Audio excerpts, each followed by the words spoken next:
자, 6간이요. 고객 상담 및 관리를 위한 법률 지식의 확보. 그래서 지식 확보의 필요성. 1-1하고 1-2는 여러분들이 읽어보셔도 충분하고, 그 다음에 상속 예금의 처리라 그래가지고 상속은 굉장히 중요하죠. 그래서 1. 상속의 의의와 효과.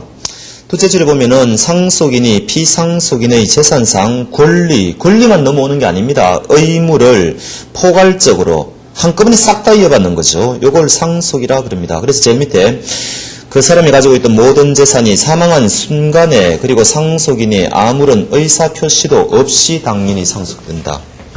요거 조금 설명 들어볼게요. 지금 A라는 사람이 만약에 건물을 가지고 있었다고 칩시다. 근데 이 사람 이름으로 지금 소유권 등기가 돼 있을 거 아닙니까? 근데 이 사람이 A가 쭉 살다가 어느 날 이 시점에서 이 사람이 사망을 했습니다. 교통사고로 갑자기 급하게 사망할 수도 있고 여러 가지 이유로요. 이때 이 B라는 만약에 상속인이 있는데 이 사람은 지금 여행 중이에요. 자기 아버지가 사망했다는 사실을 전혀 모릅니다. 그렇다 하더라도 이제 이 사람이 그 아버지의 사망 사실을 전혀 모르더라도 이 사람이 다 이어받아요. 모르더라도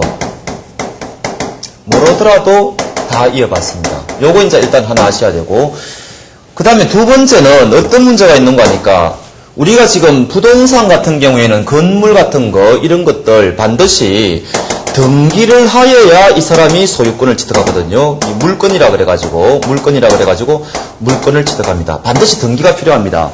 은행이 저당권자가 되기 위해서도 반드시 저당권 등기를 해야 돼요. 그래서 여기 이제 공시라 그랬죠.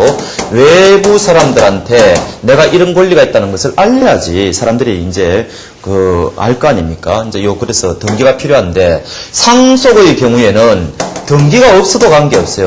등기 없어도 이 사람은요, 상속인은 소유권을 취득합니다. 왜 그렇겠습니까? 만약에 이 상속인이 요날부로 알았다고 칩시다. 요날부로 이 B라는 사람이 자기 아버지가 사망한 걸 알았다. 그래서 이 사람이 그날부로 등기를 자기 앞으로 옮겼다고 치봅시다. 그러면은 이 건물에 대해서 요날까지는 A가 소유자고, 이 사람이 이제 등기를 했으니까 만약에 요날부터 B의 소유자라고 한다면은 중간에 공백이 생겨버리잖아요. 이 건물에 대해서는 아무도 소유자가 없는 이상한 일이 발생하죠. 그러니까 할 수 없이 요날부터 이 소유권을 이어주기 위해서 요날부터 B의 소유자다, 등기가 없더라도 B의 소유자다, 이런 게 필요한 거예요. 그래서 이 물건이라는 것은 원래는 등기가 필요한데 예외적으로 상속과 같은 경우에는 등기 없이도 이 사람이 소유자가 되는 이런 길을 열어놓은 겁니다. 그래서 이것도 여러분들이 일단 아셔야 돼요. 원칙과 예외 그래가지고 그러니까 등기부 등본을 떼보면은 여전히 A라는 사람 이름으로 소유권 등기가 되어 있을 겁니다. 그렇다 하더라도 이 사람이 사망을 했다면은 그 순간 B가 소유자가 된다. 지금 이런 이야기죠. 그런 이야기를 지금 하고 있습니다. 그거 일단 아셔야 되고, 그 다음에 86페이지 말씀드렸죠. 넷째 줄에 적극재산은 물론 소극재산이 뭡니까? 채무 같은 거겠죠. 그것도 당연히 다 이어받습니다. 이런 것을 두 줄 내려오시면은 포괄성계라 그래요. 몽땅 다 이어받는다, 이런 이야기죠. 그 다음에 2번 상속인의 범위와 순위. 이것도 여러분들이 꼭 아셔야 되죠. 이거는 시험을 떠나서 여러분들이 생활의 어떤 지혜입니다. 필수적으로 알아야 되는 것들이에요. 자, 이 가게가 A가 있고 지금 B가 있고 C가 있고, 그 다음에 여기 D가 있고 지금 E가 있고 F가 있고, 그 다음에 여기 D, E, F, G가 있고 H가 있고 이렇다고 쳐봅시다. 그러면 이게 어떻게, 이제 이 사람이 본인이라고 치면은 이 사람을 기준으로 위에 이제 직계 존속이라 그러죠. 직계 비속. 자기 아들, 딸이겠죠. 그 다음에 여기는 손자겠죠. 이 사람을 중심으로. 그 다음에 배우자고요. 지금 이런 관계가 형성됐다. 이 사람은 출가한 딸이라고 해도 관계없어요. 출가한 딸이라도 관계없다. 출가하고 안 하고 아무 관계없습니다. 자, 이때 만약에 B가 사망을 했다. 이때 상속이 어떻게 되느냐. 이 사람이 재산이 제법 좀 많았다는 거죠. 이 사람 재산은 누가 가져가느냐. 제일 먼저 가져가는 1순위자가 누군가니까 직계 비속이에요. 근데 지금 사례처럼 직계 비속에 지금 아들, 딸은 법적으로 1촌이죠. 손자는 지금 2촌이지 않습니까? 이렇게 직계 비속이 여러 사람이 있을 때는 건친자가 우선입니다. 건친자. 그러면은 DEF가 우선이라는 거죠. 그래서 이때는 D, E, F가 상속을 합니다. 손자는 상속 못한다는 이야기죠. 그 다음에 여기는 배우자 따라옵니다. 배우자 C는 직계 비속에 따라와요. 직계 비속에 따라옵니다. 근데 만약에 직계 비속이 한 명도 없지 않습니까? 그러면은 이 순위가 비로소 직계 존속이 되는 거예요. 한 명도 없어야 됩니다. 한 명도 없어요. DEF도 없고 GH도 없고 하여튼 직계 비속이 한 명도 없을 때는 이제는 직계 존속이 상속을 한다. 그러면 A가 되겠죠. A가 상속을 하고 역시 C 배우자는 따라옵니다. 그래서 A하고 C가 공동 상속을 한다는 거죠. 근데 직계 비속도 한 명도 없고 직계 존속도 한 명도 없다. 그때는 배우자 단독 상속이 돼요. 배우자 단독 상속. 근데 배우자도 자기는 없다. 아직 결혼을 안 했어. 혼인을 안 했어. 그 다음에 혼인을 했는데 배우자가 사망했다 등등. 이때는 3순위가 등장하죠. 이때는 형제자매예요. 형제자매. 근데 형제자매도 아무도 없다. 마지막 순위가 사촌 이내 반개 혈족. 여하튼 사촌 이내 혈족은 상속 순위가 됩니다. 근데 여기까지도 아무도 없다. 그러면 국가가 가져가요. 더 이상 없습니다. 그래서 마지막으로는 국가가 가져갑니다. 그래서 순위는 여러분들이 아셔야 되고, 그 다음에 배우자는 상속분이 무조건 1.5예요. 다른 사람들은 배우자를 제외하고는 다 1입니다. 다 1인데 요 배우자만 1.5예요. 그것만, 배우자가 제일 많이 가져갑니다. 자, 그거를 아실 필요가 있고, 그 다음에 대섭상속이라는 개념을 아셔야 돼요. 대섭상속. 대섭상속.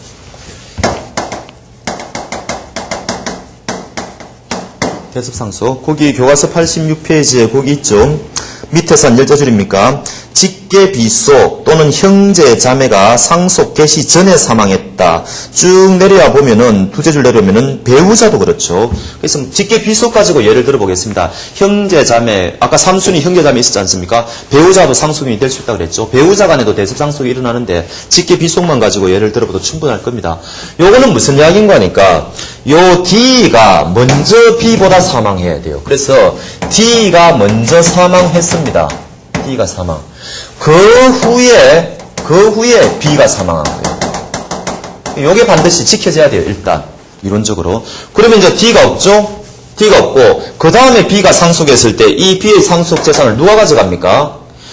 요 지금 직계 비속 1촌들이 지금 자기 아들, 딸들이 가져가니까 원칙적으로는 이 F가 상속을 받아가겠죠. 그런데 그러면 GH는 하나도 못 받아간다는 이야기 아닙니까? 그러면은 자기 아버지가 GH의 아버지가 살아있었으면은 상속을 받았다가 자기들한테 물려줬을 것인데 아버지가 없다는 죄로 얘들은 하나도 못 가져간다는 거죠. 아버지가 없는 것도 억울한데 지금 상속도 하나도 못 가져가니까 너무 불리하지 않습니까? 그래서 요 D의 자리에 GH가 올라가는 거예요. 그래서 요 G의 뭡니까?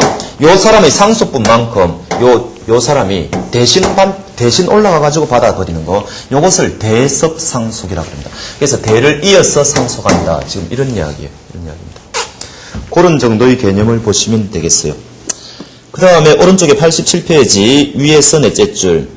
아까 4순위까지 상속인이 없으면은 국가가 가져간다 그랬죠. 근데 일단 국가에 기속되어 버렸는데 뒤늦게 상속인이 나타난 겁니다. 그래서 그거 내 거다 해가지고 국가한테 권리를 주장할 수 있는가? 이거 안 됩니다. 요거 민법에 명문의 규정이 있어요. 그래서 요런 조문이 있다는 것도 여러분들이 아시기 바랍니다. 상속분은 말씀드렸죠. 법정 상속분 해가지고. 그 다음에 유류분이라는 것도 아실 필요가 있어요. 유류분. 유류분은 뭔가 하니까 이 B가 E한테는 한 푼도 상속 안 해주겠다는 겁니다. 살아생전에 너무 얘를 먹여가지고요. 이럴 때 요 E는 자기가 먹고 찰 최소한의 분량은 주장할 수 있어요. 그런 것을 유류분이라 그럽니다. 그래서 직계 비속의 경우에는 요거 정도만 아실 필요가 있어요. 자기 상속분 아까 있다 그랬지 않습니까? 자기 상속분의 2분의 1까지는 자기가 주장할 수 있어요. 가져갈 수 있어요. 그래서 이런 거를 유류분이라고 그런다. 그런 말이 있죠. 그래서 유류분 정도. 직계 비속과 배우자는 법정 상속분의 2분의 1이다. 나머지 사람들은 3분의 1이다. 2분의 1, 3분의 1 정도는 아실 필요가 있습니다. 그래서 거기 보면은 이제 상속분 해가지고 3번 대섭상속분 해가지고 뭐 나와있죠. 요거 뒤에 문제를 한번 풀어봅시다. 뒤에 124페이지 한번 가보세요. 124페이지.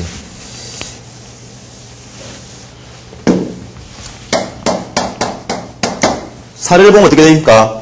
A가 사망하였는데, 다시 쓰겠습니다. A가 사망하였는데, A에게는 누가 있다고요? 배우자 B가 있고, 그 다음에 장남, 차남, 출가녀 C, D, E가 있고, 뭐 얘는 출가녀, 이 사람은 차남, 아무 관계 없습니다. 다 1대1 대 1의 관계입니다. 출가하고 안 하고 차이가 없죠. 그 다음에 이중 D에게는 이 사람의 배우자 F가 있고, 그 다음에 직계 비속 지금 자식 G가 있네요. 이 사람은 A의 배우자고. 근데 지금 A가 지금 사망했다는 거 아닙니까? A가 사망을 했는데, 그런데 D는 A보다 먼저 지금 사망했다는 거죠. D는 A보다 먼저 사망했다. 이때 A가 사망했을 때 상속을 어떻게 해가느냐. 지금 이런 이야기죠. 자, 첫째 어떻게 됩니까? 1순위자가 누구라 그랬죠? C, D, E가 지금 상속인이라 그랬죠. 그래서 C, D, E가 공동 상속을 하고 배우자는 여기 따라온다 그랬죠. 그래서 C, D, E, B가 상속을 받습니다. 이때 1대 1대 1대 1.5라 그랬죠. 그럼 어떻게 됩니까? 10대 10대 10대 10.5, 15니까 약분하면은 2대 2대 2대 3이 됩니다. 그러면은 결국 C는 9분의 2를 가져간다는 이야기고 D도 지금 9분의 2를 가져간다는 이야기고 E도 9분의 2, 그 다음 배우자는 9분의 3 지금 이렇게 가져간다는 이야기죠. 그래서 A가 만약에 9천만 원 재산을 남겼다면은 C가 2천만 원, D가 2천만 원, E가 2천만 원, 배우자가 30만 원 지금 이렇게 가져간다는 이야기 아닙니까? 그런데 D는 이미 먼저 사망을 해버렸죠. A보다. 그럼 여기는 대섭 상속이 일어난다 그랬지 않습니까? 그럼 요 자리에 누가 들어온다고요? F와 G. 이 사람의 지금 상속분을 요 배우자와 직계 비속이 지금 공동 상속을 할 거 아닙니까? 그러면은 F와 G가 여기에 지금 공동 상속으로 들어올 겁니다. 근데 요 F는 배우자니까 1.5고 G는 지금 직계 비속이니까 1일 거 아닙니까? 그러면 15대 10이니까 3대 2의 관계죠. 그럼 F는 3대 2니까 5분의 3만큼 인정이 될 것이고 G는 지금 5분의 2만큼 인정이 될 것입니다. 그러면은 요 D의 상속분 9분의 2 중에서 F는 어떻게 된다고요? 9분의 2 중에서 5분의 3만큼 인정이 되죠. 5분의 3만큼 인정되면은 15분의 2가 되겠네요. 15분의 2. 그 다음에 G는 어떻게 됩니까? 요 사람의 상속분 9분의 2 중에서 5분의 2가 인정이 되죠. 5분의 2가 인정되면은 이 약분이 안 되죠. 45분의 4. 이게 정답이죠. 그럼 정답은 어떻게 됩니까? C가 9분의 2, E가 9분의 2, B가 9분의 3, F가 15분의 2, G가 45분의 4. 이렇게, 이게 정답이죠. 보기 보면 어떻게 되어 있습니까? 1번. B는 전체의 3분의 1. 약분하면 3분의 1이죠. 9분의 3을 약분하면 3분의 1이니까. 맞습니다. 이 사람은 3분의 1을 받아간다. 1번 맞고요. 2번은요.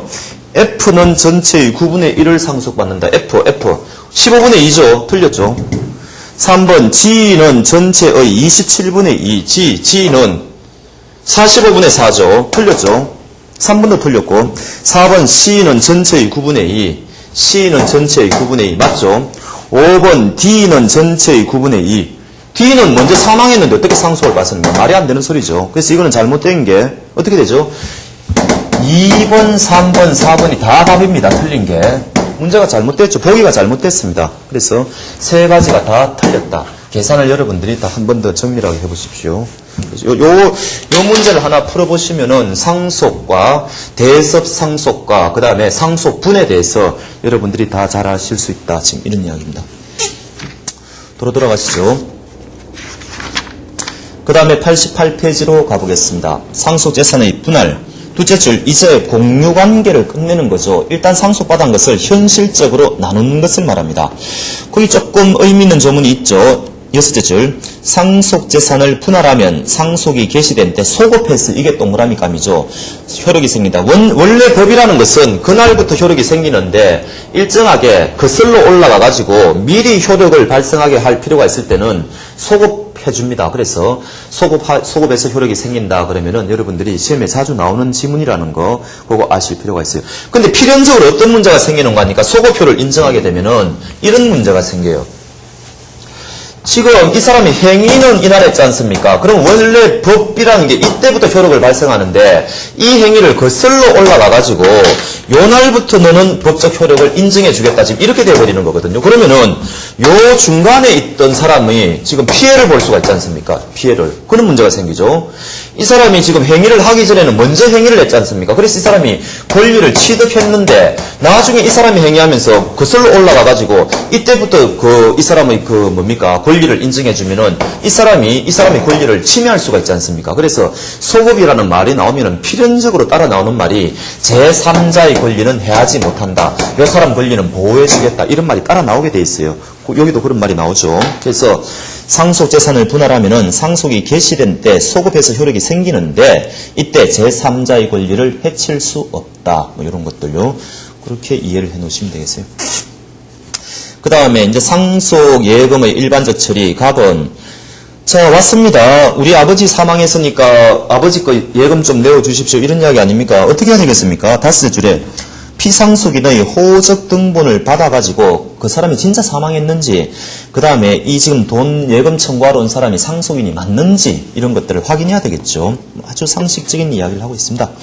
납은 별거 없고요. 그 다음에 2번 수신거래의 처리 그 다음에 갑은 처리의 원칙 한 10줄요. 현재 수신거래 실무상으로는 각자의 상속분에 따른 지분의 지급 청구에는 응하지 않고 전원에 의한 공동지급 청구만 처리하고 있다. 저번 시간에 말씀드린 거 아닙니까? 원래 상속을 하면은 뭐라 그랬습니까?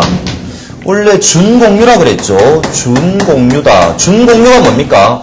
자기 몫은 자기가 가져갈 수 있다고 그랬지 않습니까? 그런데 골치 아프니까 실무상으로는 은행이 편의를 위해서 어떻게 처리한다고 했죠? 준합유로 처리한다고 그랬지 않습니까? 합유가 뭡니까? 전원이 공동으로 청구를 해야 된다는 이야기죠. 그래서 이런 이야기를 지금 또 반복하고 있는 겁니다. 좀 은행이 지금 편의적으로 하고 있는 거예요, 사실은. 그런 이야기. 그 다음에 실무 처리 방법, 상속 예금에 대해서는 공동으로 명의 변경을 하는 방법도 생각해 볼 수 있을 것이다. 지급하는 것보단 그게 낫겠죠. 왜 그렇습니까? 그 밑줄 꺼보시죠. 실무상으로는 되도록 명의 변경을 권유하는 것이 타당할 것이다. 왜냐하면은 그래야지 그 사람이 우리 은행에 와가지고 계속 거래를 할 거 아닙니까? 그런 이야기를 하고 있습니다. 근데 끝까지 상속인들이 지급을 청구하면은 셋째 줄요. 손해담보 약정의 내용이 포함되도록 신청서에 받아놔야 되지 않겠느냐. 그래야지 나중에 분쟁을 방지할 수 있지 않겠느냐. 뭐 그런 말 하고 있습니다. 상식적으로 보시고요. 3번 당장 예정의 처리도 마찬가지예요. 갑은 둘째 줄 당연히 해지해야 되겠죠. 이때는 셋째 줄 해지하겠다는 의사표시도 필요 없어요. 왜냐하면은 위임계약이라는 것은 양당사자 중에 한 사람이 사망해버리면은 당연 종료해버립니다.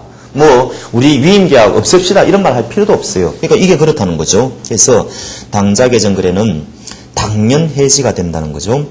이때 납은 계속 거래가 필요한 경우 그 거래처는 사망했다 하더라도 사업은 계속할 필요가 있겠죠. 그럴 때 어떻게 해야 되느냐. 상속인들이 계속 사업하겠다고 한다. 어떻게 해야 되느냐. 91페이지 그 위에서 여섯째 줄 사망한 사람의 계좌는 해지를 해야 되겠죠. 상속인의 계좌를 시간적 간격 없이 바로 또 명의 변경을 하든지 뭐 새로 한다든지 해가지고 빨리 조처를 취해야 되겠죠. 그러면 아무 문제가 없을 것이다. 아주 상식적인 이야기입니다. 답은 더 마찬가지예요. 피상속인이 발행한 엄수표 처리는 어떻게 해야 될 것이냐. 갑은 상속인의 결제 요청이 없을 경우에는 어떻게 해야 되느냐. 뭐 직업정지 뭐 이런 거 있죠.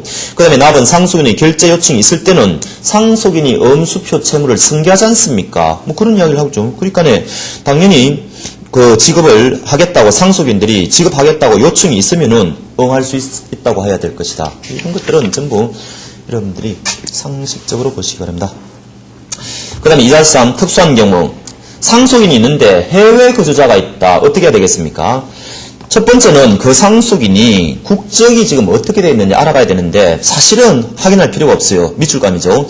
상속은 국제사법에 의하면요. 피상속인의 본국법에 의합니다. 저번 시간에 그런 말씀드렸죠. 외국에 나가 있을 때는 그 나라 법하고 우리나라 법이 충돌될 수가 있기 때문에 국제사법에서 다 정한다 그랬죠. 이때는 어떤 법에 의한다고? 상속이 그렇다는 거죠. 피상속인의 본국법에 의하도록 되어 있습니다. 그래서 그 정도는 아셔야 되고 따라서 당연히 상속인의 국적은 따로 확인할 필요가 없다. 그 정도.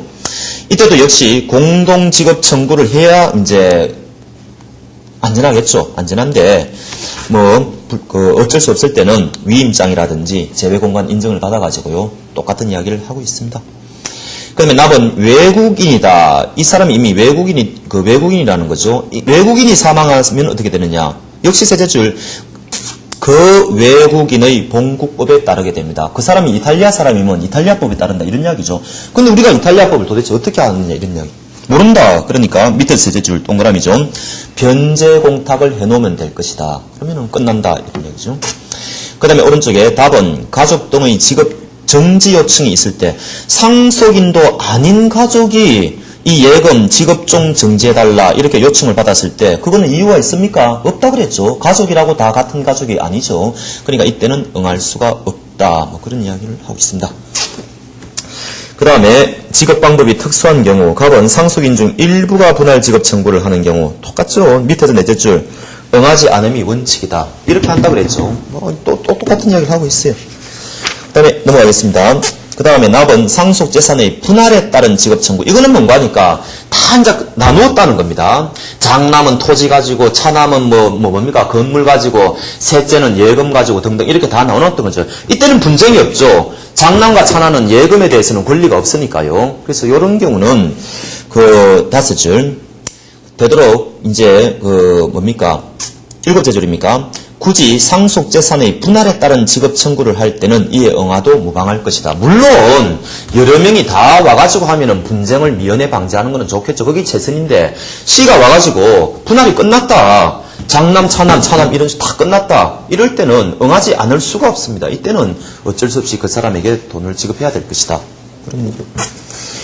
그 다음에 3번 포괄승계의 예외에 해당하는 경우 갑은 한정승인. 조금 아실 필요가 있죠.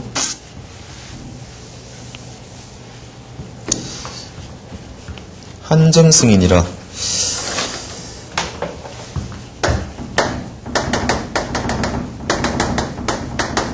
이럴 수가 있죠. A라는 사람이 지금 사망을 했는데 이 사람의 적극재산은요 500만 원이에요. 그런데 채무는 1000만 원입니다. 그러면 B라는 이 사람이 지금 상속인인데 이거 상속받으면 어떻게 됩니까? 불리하죠. B라는 상속인은 자기 개인 돈 500만 원이 새로 나가야 되니까 이때 이 사람이 취할 조치가 두 가지가 있어요. 하나는 한정승인이라는 게 있어요. 요거는 무슨 말인가 하니까 내 개인 돈은 일체 나가지 않겠다는 겁니다. 요 범주 내에서만 내가 빚을 갚겠다는 거예요. 그러니까 외부 사람이 C라는 채권자가 올 거 아닙니까? 원래는 이 사람은 A한테 돈 받을 권리자였는데 이제는 저 사람이 사망했으니까 상속인한테 와가지고 1000만 원 청구가 가능하겠죠. 이때 조심하실 것은 채무는 여전히 1000만 원입니다. 그러니까 C라는 사람은 1000만 원 청구가 가능해요. 이때 만약에 얘가 한정 승인을 했다면은 이 사람은 채무는 1000만 원인데 책임은 500만 원만 질면 된다는 겁니다. 이게 바로 한정 승인의 제도예요. 비개인 재산은 일체 나가지 않는 거죠. 그런 이야기예요. 근데 만약에 B라는 사람이 지금 로또 복권에 당첨됐다. 그래서 재산이 지금 굉장히 많아졌어요. 그러니까 자기가 1000만 원 그냥 변제했습니다. 아니 난 갚겠다는 거죠. 비록 한정 승인했지만 1000만 원 갚겠다. 되느냐? 당연히 됩니다. 왜? 채무 자체는 어디까지나 1000만 원이기 때문에 1000만 원 변제하는 게 가능합니다. 가능한데 한정 승인을 하면은 책임 자체는 500만 원밖에 지지 않는다는 거죠. 그러니까 책임하고 채무가 이게 분리가 돼요. 금액이 달라집니다. 그런 이야기고 상속의 포기를 할 수도 있어요. 아예 하나도 안 이어받겠다는 거죠. 하나도 안 이어받겠다는 거죠. 상속의 포기도. 그럼 이 사람이 포기하면은 그 다음 상속인이 다 덮었습니다. 그래서 그 다음 상속인에게 이제 넘어가는 거예요. 이거는. 그리고 이제 한정 승인이나 상속 포기는 이게 자기가 일방적으로 하면 안 되겠죠. 법원에 서류를 넣어가지고 다 심사를 받아서 법원에서 인정을 해야 됩니다. 그런 것들요. 그래서 그게 이제 한정 승인이라는 거죠. 그래서 갑은 한정 승인, 그 다음에 납은 상속 포기, 그런 말이 있죠. 그러니까 제일 밑에 무슨 말이 있습니까? 상속인 모두가 상속을 포기했다. 이 사람 포기하면 그 다음으로 넘어간다고 그랬지 않습니까? 그 사람도 포기해야 됩니다. 다 포기했다는 거죠. 그러면 어떻게 됩니까? 상속인이 아무도 없게 되는 거죠. 이때는 상속인 부존재의 경우에 해당하기 때문에 상속재산 관리인이 이제 이 뒤처리를 할 것이다. 그런 이야기가 나오고 있습니다. 그 다음에 3번 압류예금의 처리. 이것도 반 이상은 우리가 본 겁니다. 압류. 예금 채권에 대해서 압류가 좀 들어오죠. 그런 것들 어떻게 하는 압류. 채권 압류제도. 자, 압류가 뭐라 그랬습니까? 눌압이라 그랬죠. 류는 현상을 유지한다. 그래서 눌러서 현상을 그대로 유지하는 것을 우리가 압류라 그럽니다. 그래서 압류의 개념, 가압류, 가짜라는 말은 임시라는 말이에요. 임시로 압류를 해놓는다. 이런 이야기죠. 그래서 만약에 A라는 사람이 있고 B라는 은행이 있는데 지금 A가 은행에 지금 만약에 1,000만 원 받을 채권이 있다고 칩시다. A가 B에게 1,000만 원 받을 채권이 있는데 만약에 이때 갑이라는 사람이 A에게 또 만약에 한 700만 원 받을 채권이 있다고 쳐봐요. 그러면 갑을 기준으로 해가지고 요 사람이 채권자다. 요 사람이 채무자다. 요 사람은 제3채무자라 그랬죠. 제3채무자다. 그렇죠. 만약에 은행이 A에게 1,000만 원을 줘버리면은 A가 잠적을 해버리면 아니면 다른 용도에 써버리면은 갑은 700만 원 못 받잖아요. 그러니까 일단 지급을 정지시키게 만들어야 된다. 요게 일단 가압류라는 거죠. 임시조처로. 가압류. 그러면 이제 B는 가압류가 벌어지면은 물론 B은행에 그 사실이 송달돼야 됩니다. 이 예금 채권이 가압류됐으니까 그렇게 하십시오라고 송달되면은 이제는 B은행은 A에게는 1,000만 원을 주면 안 된다. 지금 이런 이야기죠. 임시로 지금 눌러가지고 현상을 지금 고정시키고 있다. 이런 이야기죠. 그 다음에 갑은 어떻게 해야 되는 거니까 본안소송을 제기해야 돼요. 요게 뭔가 하니까 실제 진짜 압류를 하고 이제는 임시로 해놨지만 진짜 압류를 하고 저번 시간에 말씀드린 것처럼 전부 채권이라는 걸 얻는다든지 아니면 추심 채권이라는 걸 얻는다 그랬죠. 둘 중 하나. 일장일단이 있다 그랬습니다.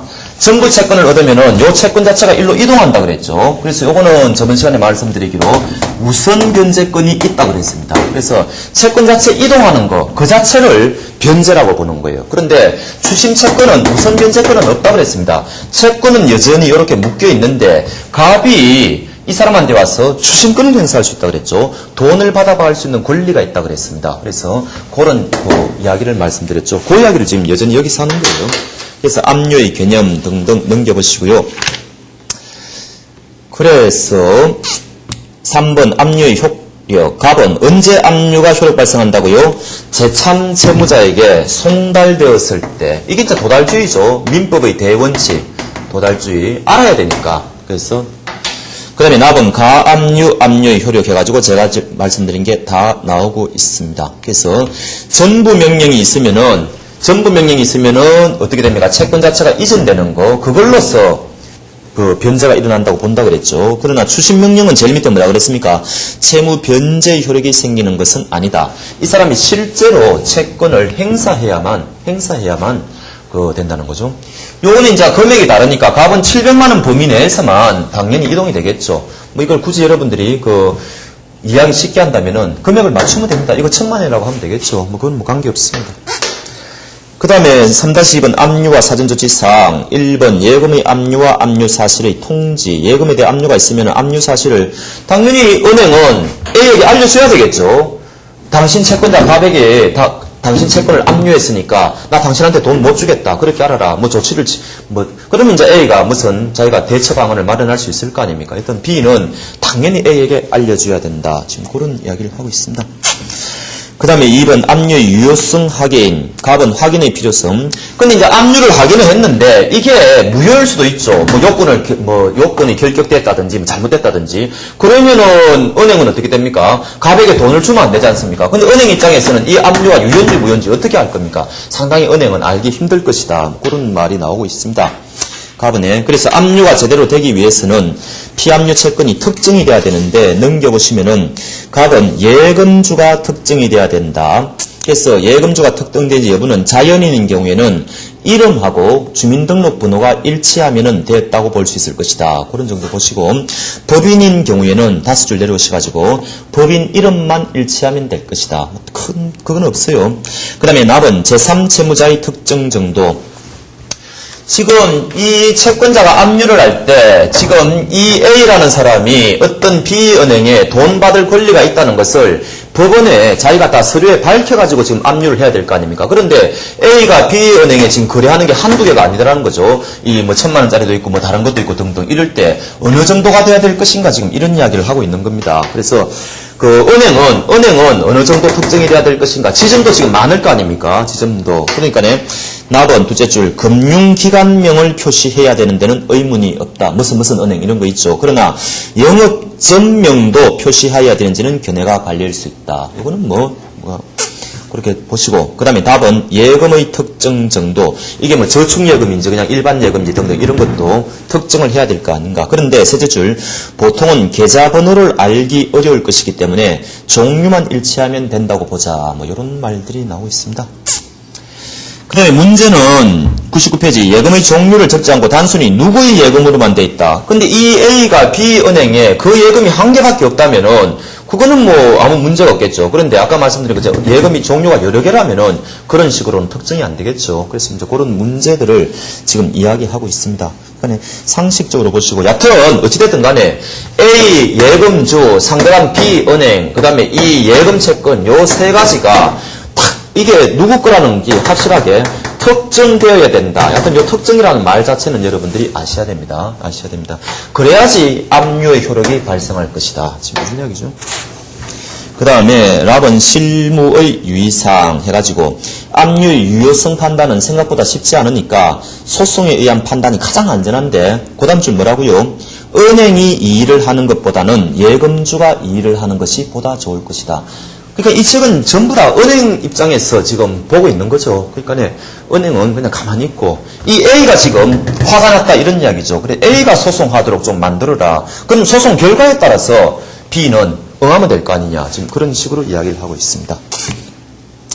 그 다음에 3-3번 압류예금의 처리해가지고 진술명령이라는 걸 받을 때도 있어요. 법원으로부터 이때는 그러니까 진술을 해야 되는데 둘째 줄 자기 점포뿐만 아니라 다른 점포 그러니까 이 A가 지금 다른 점포 지금 다른 B 요 지점 말고 다른 영업증에 대해서도 뭐 지금 뭐 채권이 있을 수가 있지 않습니까? 그런 것도 다 조사를 해가지고 해라는 거죠. 지금 그런 이야기입니다. 그래야지 금융기관에 불이익이 생기지 않을 것이다. 밑에 내줄 그런 날이 있죠. 그러면은 어떻게 됩니까? 아까도 말씀드렸지만은 요 다른 영업증에서는 지금 A에 대해서 돈 받을 채권이 있었다는 거죠. 그러면은 이 결과적으로 B은행은 A는 B은행에 돈 받을 게 있고 B은행은 이 A에게 돈 받을 게 있지 않습니까? 그럼 상계해버리면 아까 간단하다 그랬죠. 상계해버리면. 물론 이제 이 상계가요. 민법 가보면은 이 상계가 굉장히 까다롭습니다. 이 압류가 들어왔을 때 무조건 상계할 수 있는 건 아니에요. 굉장히 이게 복잡한 문제인데 그런 거는 여기서 우리가 다룰 필요가 전혀 없습니다. 그래서 일단 그냥 포괄적으로 이야기하는 거예요. 그냥 상계가 가능하다. 지금 이런 식으로 일단 이야기하는 겁니다. 상계해버리면 은행은 보호가 된다는 이야기죠. 지금 그런 이야기. 제일 밑에서 대출. 그 예금주에게 대출금 채권이 있었음에도 이의 확인을 게을리하여서 기재를 했다면은 상계할 수 없지 않느냐. 그러니까 은행이 잘못된 거 아니냐. 그래서 그런 거 좀 신경 써가지고 진술명령서를 작성을 잘 해라. 지금 이런 이야기예요. 그 다음에 둘째, 법원으로부터 진술명령이 없을 때는 금융기관이 상계를 하면은 지금 이 갑의 권리에 굉장히 중대한 영향을 미치죠. 그래서 그럴 때는 통제를 해줘야 되는데 상계하려고 한다는 특별한 사정이 없을 때는 있더라도 법원에 통제할 의무는 없다. 그래서 제가 말씀을 잘못 들었네요. 여하튼 법원에서 진술명령이 오지 않았을 때는 여하튼 은행은 일체의 뭡니까? 통제 의무가 없다는 거죠. 상계하고 싶으면 그냥 상계하면 되고 뭐 이런 이야기입니다. 그런 이야기예요. 네, 제가 잠깐 착각했습니다. 그래서 다만 그렇다 하더라도 나중에 분쟁이 발생할 수 있으니까 미리 좀 고지해 주라 뭐 이런 말이 있습니다. 그 다음에 2번 단일 채권자에 의한 집행 그래서 갑은 납은 해가지고 또 똑같은 말이 나오고 있습니다. 별로 볼 게 없고 오른쪽에 납은 지급 절차 그래가지고 첫째 전부 채권자나 추심 채권자는 그 통지서를 제출케 해가지고 확인토록 하여라 뭐 이런 거 있고요. 그 다음에 그 사람이 진짜 동일인인지 주민등록증 확인해라. 그 다음에 셋째 자필로 된 영수증을 챙겨라 이런 거 여러분들이 더 잘 아시겠죠. 그래서 잘 보시고 그 다음에 복수 채권자에 의한 집행 이 부분은 조금 중요합니다. 그래서 갑은 압류 경합이 있을 때, 압류의 경합입니다. 압류의 경합.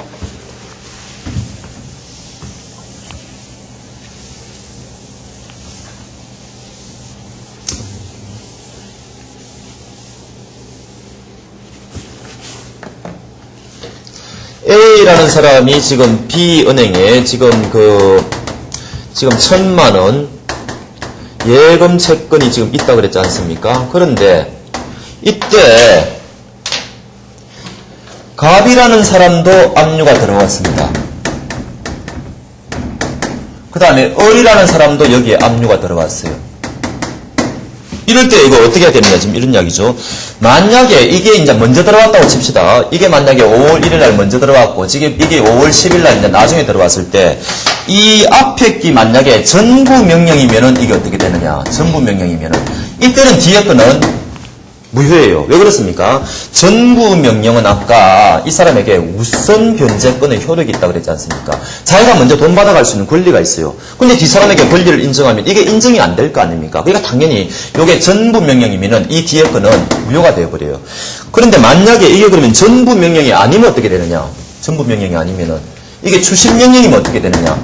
이때는 이게 우선 변제권이 없다고 그랬죠. 그러니까 이거는 뒤에 거하고 이게 경합이 되는 거예요. 요 뒤에 받은 게요. 이것도 추심 명령이라든지 이렇게 되면은 경합이 되는 거예요. 지금 그런 이야기를 하고 있습니다. 그래서 한번 보시죠.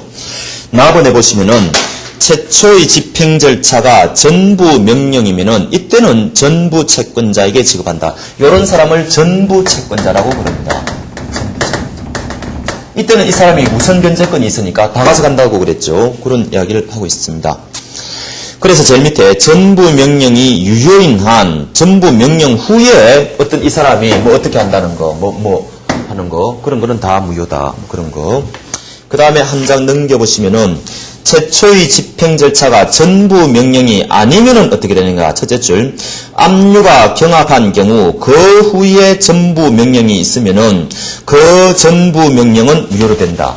이게 추심 명령인데 여기서 만약에 전부 명령이 나오면 이거 어떻게 되느냐? 이거는 인정할 수 없다는 거죠. 전부 명령은 조금 전에 우선 변제권이 있다고 그랬지 않습니까? 그럼 이걸 인정해버리면은 얘가 지금 우선 받아가 버리면 얘가 뭐가 됩니까? 그러니까 전부 명령은 인정될 수 없다. 지금 그런 이야기를 하고 있죠. 압류가 경합한 경우 그 후에 전부 명령이 있으면은 그 전부 명령은 무효로 된다. 그 다음에 압류가 경합하더라도 그 후의 추심 명령은 요거는 유효하다. 이거는 우선 변제권이 없으니까 얘도 인정이 되고 얘도 인정이 된다는 거죠. 그럼 1,000만원 예금 채권에 대해서 얘들은 나누어 가져야 될 것이다. 지금 이런 이야기입니다. 우선 변제권이 없으니까. 지금 그런 이야기죠. 추심 명령은 우선권을 인정하는 제도가 아니다. 따라서 어떻게 해요? 추심 채권자는 금액을 공탁하고 다른 경합 압류 채권자와 함께 법원에서 배당을 받아야 된다. 그래서 만약 이 돈을 갑이 받아갔다면 혼자 독식하지 말고 공탁해놨다가 이 사람하고 나누어 가져가지라 이런 이야기죠. 근데 보통 이 사람이 돈을 먼저 가져가면은 나누어 가지겠습니까? 그런 문제가 있다. 뭐 그런 이야기를 하고 있습니다. 따라서 5줄 내려오시면은 이럴 때는 은행 입장에서는 분쟁에 휘말리지 않기 위해서 집행공탁이라는 걸 해놓으면은 간단하게 해결될 것이다. 지금 이런 집행상에 공탁할 수 있는 제도도 있거든요. 집행공탁을 했다. 그 다음에 보시면은 체납처분 압류와 실무처리 보시죠. 자, 체납처분 압류 두 가지가 있죠. 민사소송법상 압류는 법원을 통해서 하죠. 이때는 송달이 필요하다고 그랬습니다. 그러나 징수기관이 할 수도 있습니다. 국세청 같은 데서. 이때는 그런 거 필요 없어요. 송달 같은 거. 그 다음에 둘째, 민소법상 압류는요. 그 자리에서 수령 권한이 없죠. 추심명령 혹은 정부명령 이런 걸 받아야지 비로소 돈 받아갈 수 있다고 그랬죠. 그러나 국세청은 그 자체로서 수령 권한이 있어요. 그래서 그런 두 가지 점에서 차이가 있습니다. 좀 있으면 차이가 하나 더 발생해요. 오른쪽에 보시죠. 징수기관의 질문조사권 보시죠. 예금 내역을 조사할 수 있는 권리 보시죠.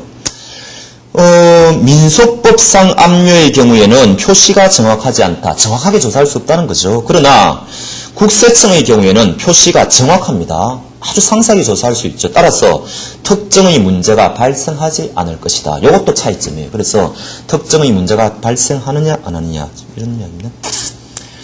이와 관련하여 문제가 되는 게 국세청 같은 데서 예금 내역을 조사한 뒤 지급 정지를 요청할 때 그런데 나중에 예금주가 와가지고 자기한테 예금을 달라고 합니다.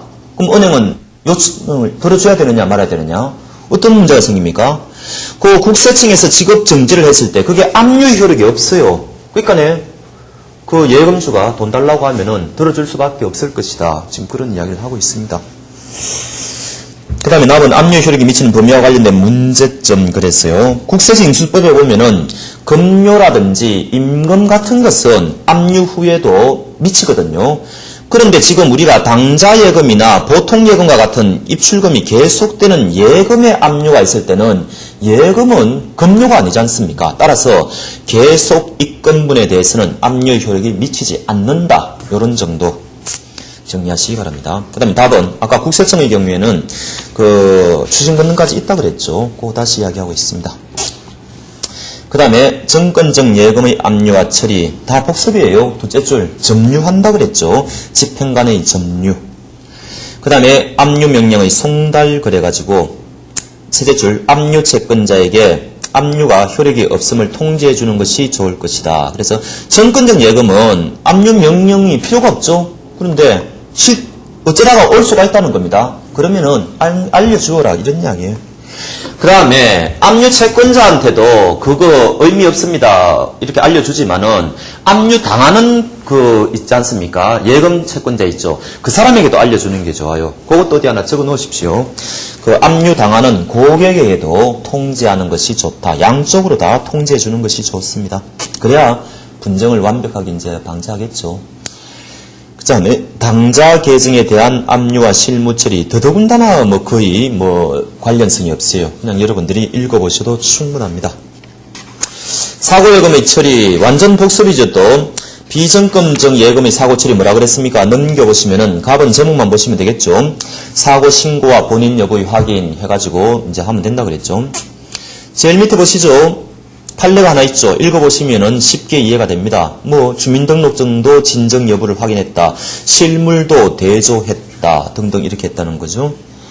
그런데 이거를 실제로 나중에 보니까 그 사람이 아니더라. 이럴 때는 은행이 최선을 다하지 않았다. 은행 스스로가 최선을 다했다는 것을 입증해라. 이런 판례가 있다는 거죠. 요 판례 정도 보시고 은행의 판례가 굉장히 까다롭게 합니다. 왜 그랬습니까? 은행은 완전 전문가이지 않습니까? 그런 일이 비일비재하게 발생하죠. 그러니까 굉장히 노하우가 쌓여있기 때문에 굉장히 은행에는 고도의 주의 의무가 있다고 보는 거예요. 그래서 굉장히 까다롭게 합니다. 그 다음에 나번 사고신고의 방법. 약관에 어떻게 되는 거니까 예금의 사고가 생겼을 때는 서면 밑줄이죠. 당연하고 서면 신고해야 되고 다만 긴급하거나 부득이할 때는요. 전화로도 신고할 수 있습니다. 근데 사고 조치를 빨리 해야 돼요. 이때는요. 그 다음 동그라미요.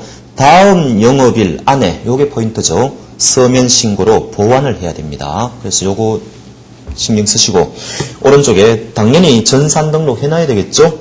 그 다음에 납은 정서 재발행하고 그 다음에 사고 신고를 철회를 했습니다. 이 사람이 찾았다는 거죠. 그러면은 또다시 셋째 줄 서면으로 그 철회서를 받아야 됩니다. 그냥 분쟁이 없겠죠. 그 다음에 제3자의 직업정지 요청 여러분들이 읽어보시면 됩니다. 상식적으로 보시면 되고 그 다음에 자기합수표의 사고 처리로 넘어가겠습니다. 자기합수표가 뭡니까? 발행인과 직업인이 동격이 되어버리는 그런 수표죠. 그래서 자기합수표의 의의는 여러분들이 쭉 보시면 되고 그 다음에 자기합수표 사고신고의 법적 성질이 뭐냐 해가지고 갑은 경고적 의미의 관념의 통지다 그래가지고 셋째 줄 관념의 통지 동그라미 필요하고 왜 그러느냐? 은행이 발행인이기 때문에 소지인은 직업을 위탁 취소할 지위에 있지 않다. 따라서 사고가 발생했다는 것을 알려주는 것에 불과하다. 관념의 통지 정도는 여러분들이 요 시험에 나올 수 있으니까 조금 설명을 드려볼게요.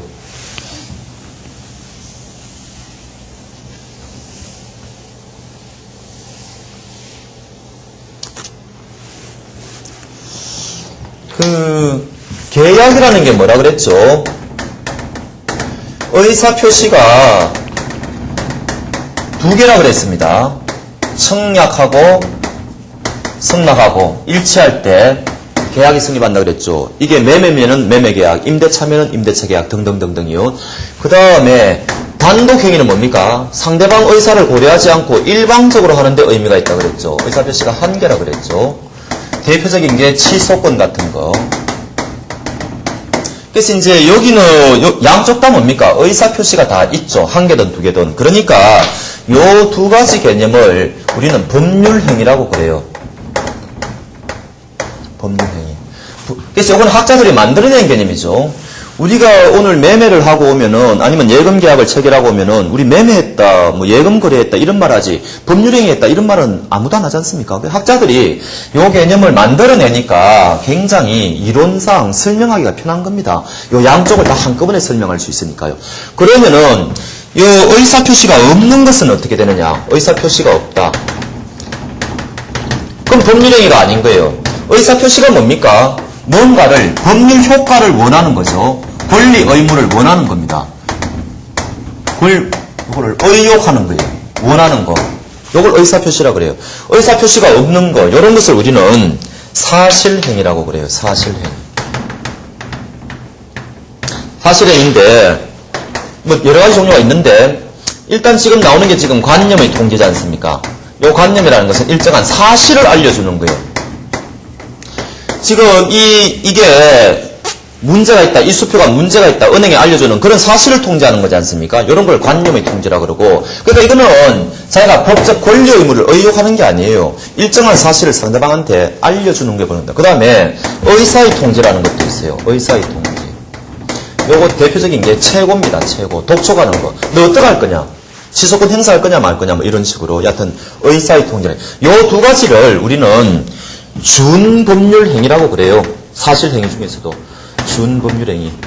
왜 준자가 붙었습니까? 법률행위는 아니라는 거죠. 의사표시가 없으니까. 그런데 법률행위에 준해서 봐주겠다 그래가지고 요 두 가지는 법률행위 자체는 아닌데 그래도 요 위에 거하고 비슷한 면이 있으니까 법률행위하고 비슷하게 봐주겠다. 그래서 요 지금 요 관념의 통지는 지금 여기 소속돼 있다는 거죠. 그래서 여러분들이 요 사실행위라는 개념 혹은 준법률행위라는 개념 요것도 같이 알아두실 필요가 있습니다. 요런 식으로도 시험에 나올 수 있습니다. 그래서 그렇게 아시기 바랍니다. 그 다음에 납은 금융기관의 주의 의무의 가중. 사고신고 받았다 하더라도 사고신고인에게 지급 제시된 수표를 지급 거절할 의무를 지는 것은 아니다. 더욱더 주의 깊게 일 처리해야 될 의무가 있다는 거죠. 근데 실제로는 이렇게 안 하죠. 실무상으로는 거절하겠죠. 그래야지 뭐 분쟁이 뭡니까? 은행으로서는 피해를 안 볼 거니까요. 그래서 이런 거는 이론적인 거하고 굉장히 이제 좀 동떨어진 이야기입니다.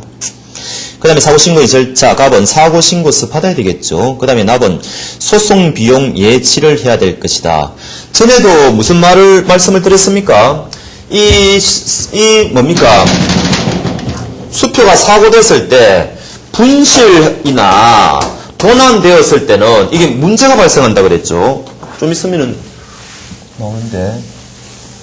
분실 도난 시에는 지금 어떤 문제가 발생합니까?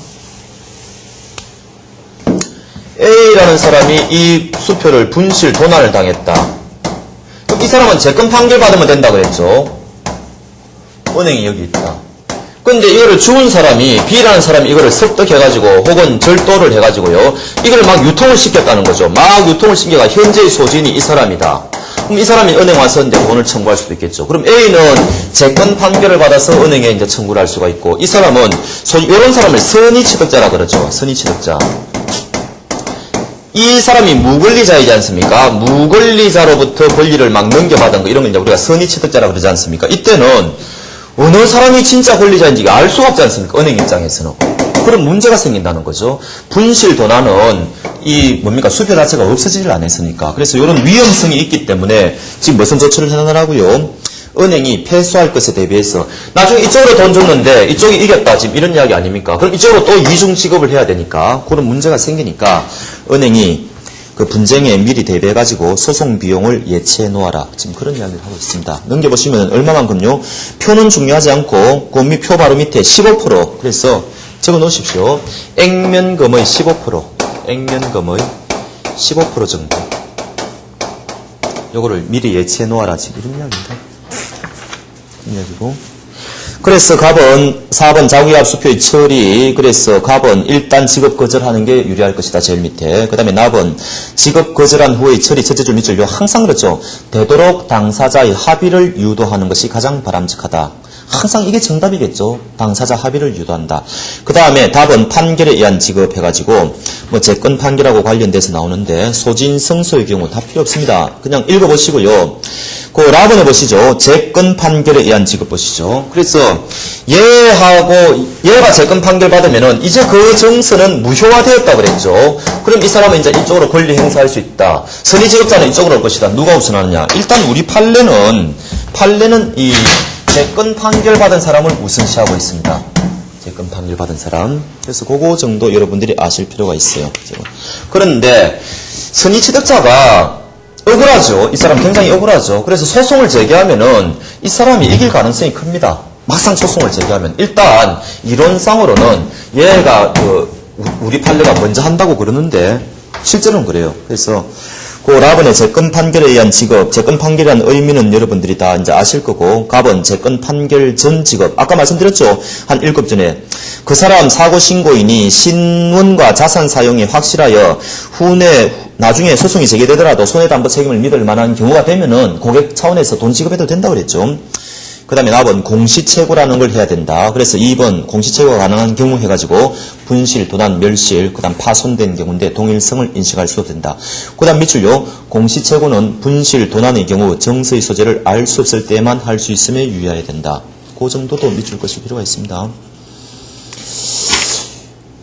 요 재건 판결 까지 하고 쉬겠습니다. 한 1, 2분이면 되겠네요. 3번 뭐 별거 없고 4번 공시채고의 효과.